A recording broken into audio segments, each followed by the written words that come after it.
तो कहानी के शुरू में हमें एक पुलाव आइलैंड दिखाया जाता है, जो हमारी आज की फिल्म का नाम भी है। जहाँ पर एक छोटा सा गांव था। वहाँ पर एक लेडी बैठी रो रही थी। वो किसी को याद करके बहुत ज्यादा रो रही होती है। फिर उधर ही एक केव गार के अंदर रिचुअल काला जादू होता दिखाई देता है। उधर बैठी एक औरत किसी की तबाही के लिए काला जादू कर रही थी। इस जगह का आखिर क्या राज था? वो लेडी कौन थी जो रो रही थी? इन सब बातों का पता हमें कहानी में आगे जाकर चलेगा। अब कहानी में हमें आगे केट नाम की एक लड़की दिखाई जाती है, जिसको ये सब नजर आ रहा था जो हमने अभी सब देखा, यानी कि कहानी में शुरुआत वाला सीन। उसे कुछ भी समझ नहीं आ रहा था कि आखिर उसे ये सब कुछ क्यों दिखाई दे रहा है। दरअसल केट के साथ अक्सर ऐसा होता। उसे अपने विजन्स ख्यालों में जो भी नजर आता वो पूरा दिखाई नहीं देता था, सिर्फ वो कुछ झलकियां ही देख पाती थी। खैर, केट अपने सभी दोस्तों से मिलती है। इन्होंने छुट्टियां मनाने एक आइलैंड पर जाने का फैसला किया था। जब ये सभी वहाँ पर पहुँच जाते हैं तो उधर ही केट की दोस्त को अपनी सुतेली बहन मिलती है, जो अपने ग्रुप के साथ आई हुई थी। ये एक दूसरे को बिल्कुल भी पसंद नहीं करती थी और एक ही जगह पर आना इन दोनों का एक दूसरे को बिल्कुल अच्छा नहीं लग रहा था। मगर फिर भी खैर, सभी अपने कमरों में चले जाते हैं। केट को फिर से यहाँ अपने विजन्स ख्यालों में किसी आदमी की आवाज आती है, जो किसी मौली नाम की औरत को पुकार रहा था। वो आदमी कह रहा था, हम कभी अलग नहीं होंगी। केट इन सबसे घबरा गई थी।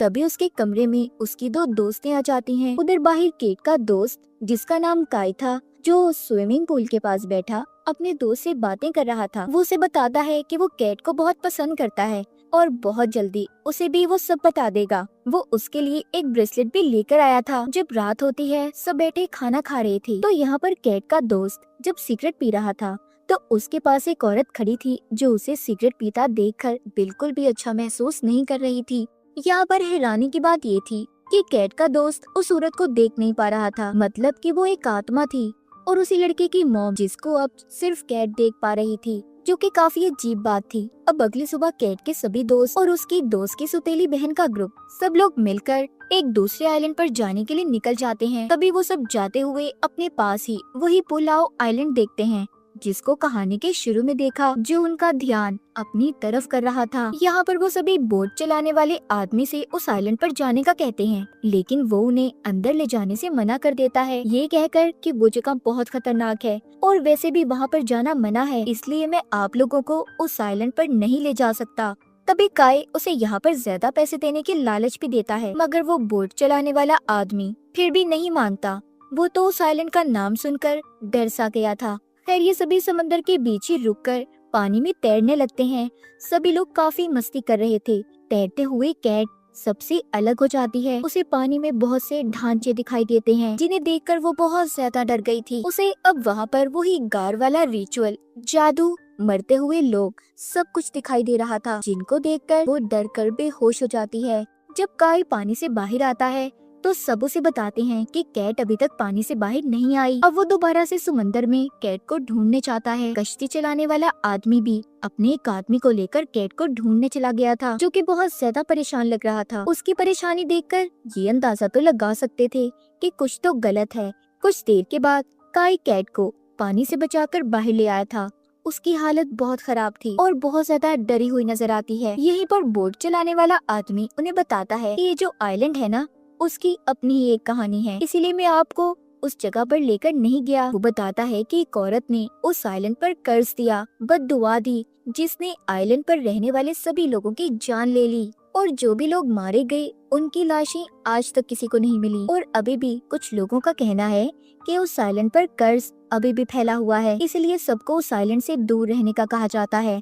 और आज जो सब कुछ केट के साथ हुआ, एक किस्म की वार्निंग थी कि तुम्हें यहाँ से जल्दी चले जाना चाहिए। वो तो इन सबको इतनी कहानी सुनाकर चला गया था, मगर इन्हें उस बोट चलाने वाली आदमी की बातों पर यकीन नहीं आता। सभी यहाँ पर गेम खेलने लगते हैं और शर्त लगाते हैं कि जो इस खेल में हार गया, उन लोगों का ग्रुप कार्स आइलैंड पर एक रात गुजारने जाएगा। खेल शुरू होता है। केट के दोस्त इस गेम को हार गए थे। केट की दोस्त की बहन का ग्रुप अब उन्हें शर्त के मुताबिक उस आइलैंड पर जाने का कहता है। केट जाते हुए अपनी दोस्त से ये कह रही थी कि मुझे अजीब अजीब ख्याल आ रहे हैं, जैसा कि उसी आइलैंड के। ये सुनकर उसकी दोस्त कहती है, टेंशन नहीं लो, दरअसल तुमने उस आइलैंड की कहानी सुनी है ना, तो शायद इसलिए तुम्हें ऐसे ख्याल आ रहे हैं। केट की दोस्त की बहन का ग्रुप उन्हें आइलैंड पर छोड़कर चले गए थे कैट के दोस्तों को सारी रात इसी आइलैंड पर गुजारनी थी, जो इनके लिए खतरनाक साबित हो सकता था। कैट अपने दोस्तों के साथ उस आइलैंड के अंदर आ गई थी। उन्हें वहाँ पर एक गांव दिखाई देता है, जहाँ पर रस्सी को बांधकर उसके इर्द गिर्द मूर्तियाँ रखी हुई थी। ऐसा लग रहा था कि जैसे उस गांव में जाना मना हो, उसका रास्ता बंद किया हो। मगर कैट के दोस्त उस रस्सी को खोल देते हैं। सभी उस गांव के अंदर दाखिल हो गए थे। वहाँ पर जब ये बने हुए घरों को देखते हैं, जिन पर कुछ अजीब सा लिखा हुआ था, ये सब कुछ देखकर सभी दोस्त उन चीजों का मजाक बनाने लगते हैं, जिस पर कैट उनसे कहती है कि उन्हें ऐसा नहीं करना चाहिए। और इसी तरह रात भी हो गई थी। काय उन सबको बताता है कि मैंने इधर एक खाली घर को देखा। आज रात हम सब उस घर में सो सकते हैं, जो जंगल में कैंपिंग से तो बेहतर ही होगा। सभी उधर जाकर सो जाते हैं। काय के दोस्त को तभी कुछ महसूस होता है, जैसे इन पर किसी ने नजर रखी हो।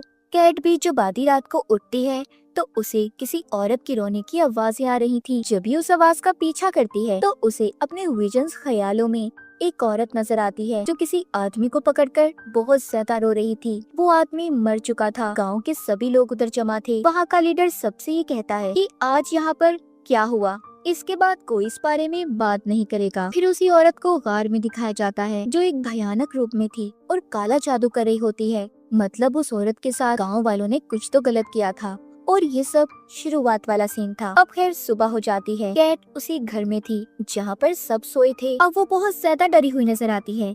मतलब जो कुछ भी उसने रात में देखा वो सिर्फ सोते हुए उसके सपने में आया था। ये सब अभी साइलेंट से जाने के लिए तैयार थे। समंदर के किनारे खड़े उसी ग्रुप का इंतजार कर रहे होते हैं, जो इन्हें लेने आने वाला था। मतलब शर्त के मुताबिक इन्होंने एक रात इस आइलैंड पर गुजार ली थी। शाम हो जाती है। इन्हें लेने कोई नहीं आया था। सब बहुत परेशान थे। कैट के दोस्त अपने फोन में कैट को सोते हुए सबकी तस्वीर दिखाती है, जो बहुत अजीब बात थी। वो कहती है, कैट हम सब उस वक्त सो रहे थे, तो ये तस्वीर भला किसने बनाई होगी। वहीं पर काय भी उस तस्वीर को देखता है। कैट अपनी दोस्त को मना करती है कि तुम इस तस्वीर को अभी किसी को नहीं दिखाओगी, और ऐसे तस्वीर को देखकर डर जाएंगे। उधर दूसरे आइलैंड पर कैट की दोस्त की बहन का ग्रुप आपस में सभी हंस रहे थे, बातें कर रहे होते हैं कि हमने कैट और उसके दोस्तों को अच्छा उल्लू बनाया। ये बात बोट चलाने वाला आदमी भी सुन लेता है। वो इनसे पूछता है कि आखिर तुमने उन्हें छोड़ा कहाँ था, तुम ऐसे इतनी बड़ी बेवकूफी कैसे कर सकते हो। वो जल्दी से कैट को फोन भी करता है, मगर किसी का भी फोन नहीं लग रहा था। अब वो उनके लिए एक वॉइस मैसेज छोड़ता है कि अगर तुम लोग उस आइलैंड पर हो तो वहाँ एक गाँव है, उधर मत जाना। वो जगह खतरनाक है, क्योंकि वहाँ पर एक औरत ने काला जादू किया हुआ है और वो उसी जगह पर मौजूद है। लेकिन वो आदमी इस बात को नहीं जानता था कि अब तक बहुत देर हो चुकी है। कैट और उसके दोस्त तो पहले ही उस गांव में जा चुके थे। अब उधर ही पुलाव आइलैंड पर कैट और उसके दोस्त उसी घर में रात गुजारने का दोबारा सोचते हैं, जहाँ पर वो पहले रुके थे। जब सब सो गए थे, कैट के दो दोस्त बाहर आकर घूमने लगते हैं। तभी वो गार्ड, जहाँ पर पहले हमने एक औरत को काला जादू करते देखा था, वो औरत जाग गई थी। दरअसल वो पूरे 20 साल बाद जागी थी। ये कह लें कि वो उस काले जादू के बाद एक विच चुड़ैल में बदल गई थी। जब भी कोई साइलेंट पर आता वो जाग जाती, फिर कोई भी इंसान जिंदा बचकर नहीं जा सकता था। अब वो विच कैट के दोस्त को खींचकर अपने साथ ले जाती है। उधर कैट जब सो रही थी तो डर कर जागती है, क्योंकि उसने अपने सपने में गांव वालों की मौत को देखा था। काय उससे पूछता है कि तुम इतना क्यों डर रही हो। वो बताती है, मुझे लगता है कि यहाँ पर हमें जानबूझकर बुलाया गया है। तभी यहाँ पर कैट की दोस्त आती है। वो बहुत डरी हुई थी और रो रही थी, जो इन सबको बताती है कि हमारे दोस्त को कोई खींच कर ले गया। अब सभी उस जगह पर अपने दोस्त को ढूंढने लगते हैं, मगर उन्हें वहाँ पर कोई भी नहीं मिलता। दोबारा से सब अपने ठिकाने पर आ गए थे। दरअसल जो दोस्त इनका गायब हुआ था, विच डाइन जिसे खींचकर अपने साथ ले गई थी, वो काय का भाई था। वो अब इन सब की वजह से बहुत ज्यादा परेशान होता है। उधर गार में विच चुड़ैल काय के भाई का खून पीकर खुद को ताकतवर कर रही थी। अब जब सुबह होती है तो काय सबको अपने भाई को अलग अलग होकर ढूंढने का कहता है। सभी उसे ढूंढने निकल गए थे, सिवाय एक दोस्त के। वो उसे उसी घर में रहने का कहते हैं कि अगर काय का भाई वापिस आए तो वो उन्हें बता सके। बहुत मेहनत के बाद भी वो उन्हें कहीं नहीं मिलता भी तो कैसे, विच ने उसे मार दिया था। जब कैट और उसके सभी दोस्त वापस घर पर आते हैं तो देखते हैं उस घर में भी खून पड़ा था। मतलब वो विच इनके उस दोस्त को भी अपने साथ ले गई थी, जिसे ये छोड़ कर गए थे। सब बहुत ज्यादा डर जाते हैं। काई सबको वापस से बीच समंदर के किनारे जाने का कहता है कि शायद क्या पता इन्हें कोई लेने आ जाए। उधर पहुंचकर अब ये उसी बोट चलाने वाले आदमी के मैसेज को सुनते हैं जिसमें उसने वही सारी कहानी बताई थी। इन्हें गांव से दूर रहने का कहा था। दरअसल उधर वो औरत जो हमने कहानी के शुरू में काला जादू करते देखी, वो उसके बाद बिच चुड़ैल बन गई और उसने सभी गांव वालों को खत्म कर दिया। गांव वालों ने उसे बहुत मारने की कोशिश की, मगर उसे मारना इतना आसान नहीं था। तभी वहाँ पर एक प्रीस्ट ने आकर रिचुअल किया। उसने गांव को रस्सी से सील कर दिया ताकि वो विच उधर ही कैद रहे। मगर कैट के दोस्तों ने अपनी बेवकूफी की वजह से उस रस्सी को काटकर विच को आजाद कर दिया था। अब ये सभी दूर खड़े कश्ती चलाने वाले आदमी और अपने दोस्तों को देखते हैं जो इन्हें लेने आ रहे थे। मगर ये क्या, देखते ही देखते उनकी बोट कश्ती में धमाका हो जाता है और सब के सब मर गए थे। समंदर के किनारे कैट सबसे कहती है, विच हमें इतनी आसानी से नहीं जाने देगी। मैंने अपने विजन में देखा है, जो कुछ भी अभी हमने सुना ये सब हकीकत है। हमें सबसे पहले इस कर्ज, इस बद्दुआ को खत्म करना होगा जो इस गांव पर है। हम तभी यहाँ से बचकर निकल सकते हैं। ये सब मिलकर सबसे पहले रस्सी को दोबारा बांधते हैं। कैट को याद आता है कि उसने अपने ख्याल में एक कब्र को देखा था। जब ये सब उसके पास जाते हैं, जैसे ही कैट उस कब्र पर हाथ लगाती है, यहाँ पर उसे दिखाई देता है उस विच की कहानी कि असल में उसके साथ हुआ क्या था और वो विच कौन थी। केट को पता चलता है कि वो शुरू से ही विच नहीं थी। इसका असल नाम मॉली था, जो हमने कहानी के शुरू में भी सुना। मॉली के गांव में एक दिन किसी दूसरे गांव का लड़का आया। इन दोनों को एक दूसरे से प्यार हो गया। ये शादी करके साथ रहने लगे, मगर ये बात मॉली के गांव वालों को बिल्कुल पसंद नहीं थी। इसलिए उन सब ने मिलकर मॉली के हस्बैंड को मार दिया, जिस वजह से मॉली पूरी तरह से टूट गई। फिर उसने गार में जाकर काला जादू करना शुरू कर दिया। मतलब कहानी के शुरू में जो औरत रो रही थी और जो काला जादू कर रही थी वो मॉली ही थी। फिर मॉली काला जादू करके एक ताकतवर विच चुड़ैल बन गई। उसने गांव को बद्दुआ दी और सबको मार दिया। सारी कहानी जानने के बाद केट इन सब के बारे में अपने दोस्तों को बताती है कि हमें उसी गार के पास जाना होगा, वहीं से सब ठीक हो सकता है।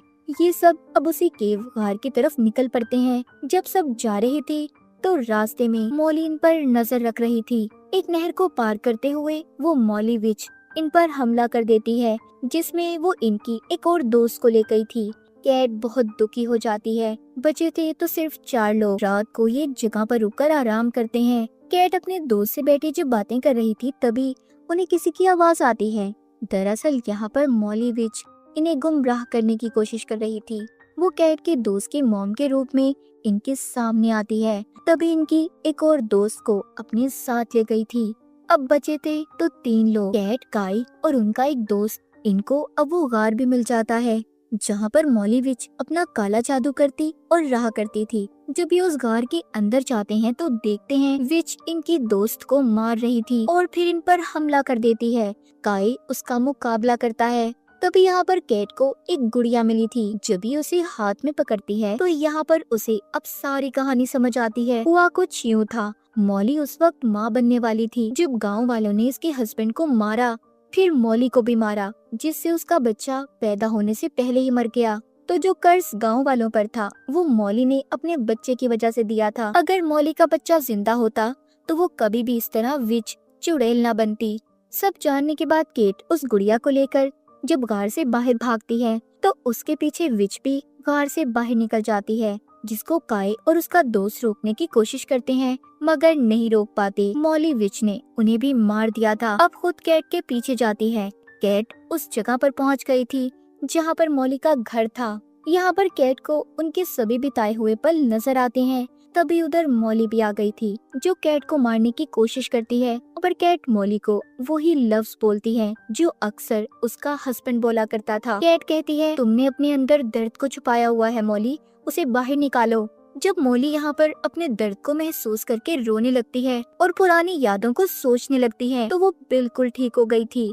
विच से अपने असली रूप में आकर मरने के बाद वाली दुनिया में चली जाती है। उसने गांव से कर्ज को भी खत्म कर दिया था और कैट को पानी में फेंक देती है। हम देखते हैं उसने कैट को उसी वक्त में भेज दिया था जब वो पहली बार अपने दोस्तों के साथ समंदर में तैरने गई थी। एक हाथ कैट को पानी से निकाल लेता है जो कि काई का था। कैट ये देखकर खुश थी कि उसके सारे दोस्त जिंदा हैं। उसने मॉली को भी विच वाले रूप से आजाद करवा दिया था। इस तरह उस गांव का कर्ज भी खत्म हो गया। तो कहानी के आखिर में हमें मॉली और उसका हस्बैंड दिखाया जाता है कि वो पहली बार कैसे मिले थे। और इसी के साथ इस फिल्म की कहानी भी यहीं पर खत्म हो जाती है।